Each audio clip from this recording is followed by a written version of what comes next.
Hindi savings or ipon ang sagot para ma-attain mo yung financial freedom na gusto mo.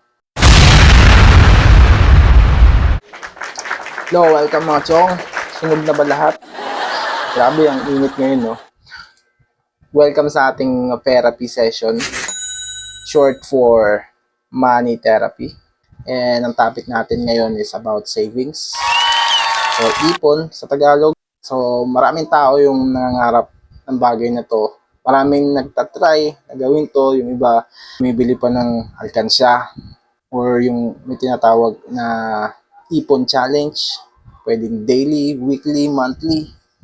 Siguro, sa 10 tao na gumawa ng ganong strategy, swerte na kung may isa o dalawang nakasucceed, nakapag-ipon talaga.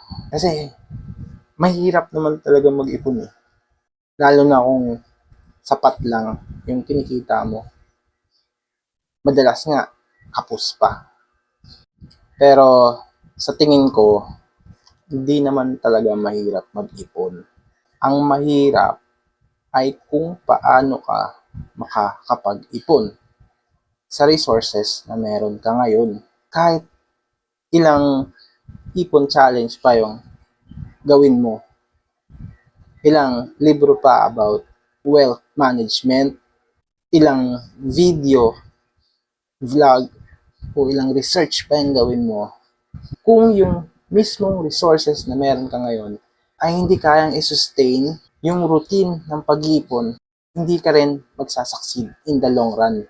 Kasi ang pag-iipon, hindi lang siya isang strategy for wealth building, for financial freedom. Ang pag-iipon ay isang routine. Ang routine na ginagawa mo araw-araw ay magiging habit.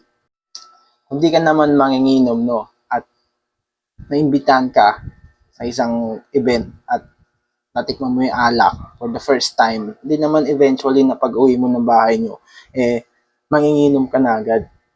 Pero pag ginawa mo na siyang parte ng routine mo, yung linggo-linggo ka nang umiinom, yung pag may birthdayhan, present ka, umiinom ka, pag sahod nyo, iinom mo kayo ng tropa mo, well, magiging habit mo na siya. Manginginom ka na talaga. Mostly ng mga manginginom, pasok naman talaga sa resources nila yung pagbili ng alak eh. Kaya nasusustain nila yun. How about savings?